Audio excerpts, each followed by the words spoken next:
تو بیٹیوں کے اوپر خصوصی شفقت ہونی چاہیے۔ یہی وجہ ہے کہ آقا دو جہاں صلی اللہ علیہ وسلم کی طرف جب بچے دوڑ کر آتے تھے، حسن و حسین، تو آپ ان کو پروٹوکول دیتے تھے، بے پناہ محبت دیتے تھے، لیکن بیٹی کے ساتھ جو آپ کی رغبت تھی وہ کائنات میں کسی اور شخص کے ساتھ نہ تھی۔ خاتون جنت کو آتا ہوا دیکھ کر سرکار ان کی طرف چل پڑتے تھے، بیٹی کی طرف چل پڑتے، اور حضرت بی بی فاطمہ کی جو چال تھی وہ بھی حضور کی چال کے مماثل تھی۔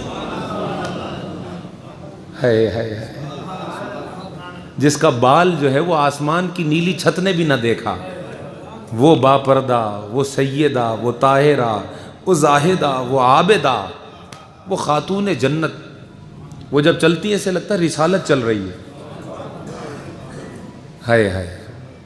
تو وہ جب حضور کی طرف آتی ہے تو حضور دوڑ کر جاتے، اور اب ہم وہ نقشہ تو لفظوں میں کھینچ ہی نہیں سکتے جو ان فضاؤں اور ان ہواؤں نے محفوظ کر رکھا ہے آج بھی اپنے اندر، کہ پھر اپنی بیٹی کو اپنے ساتھ لپٹا لیتے، پھر اس کا ہاتھ چومتے، پھر اس کا ماتھا چومتے۔ پھر بعض اوقات یہ بھی دیکھا گیا کہ اپنی کمبلی اتار کر بچھاتے، پھر اپنی بیٹی کو اس پر بٹھاتے۔ گویا محمد اس کائنات کی رحمت ہے اور فاطمہ محمد کی رحمت ہے۔ کیا شان بیان ہوگی خاتون جنت۔ گویا یہ میسج دے رہے ہیں وہ کہ میں بن کر آیا ہوں کائنات کی رحمت، اور یہ میری بیٹی فاطمہ یہ میری رحمت ہے۔ اب جو محمد مصطفیٰ کی رحمت ہو،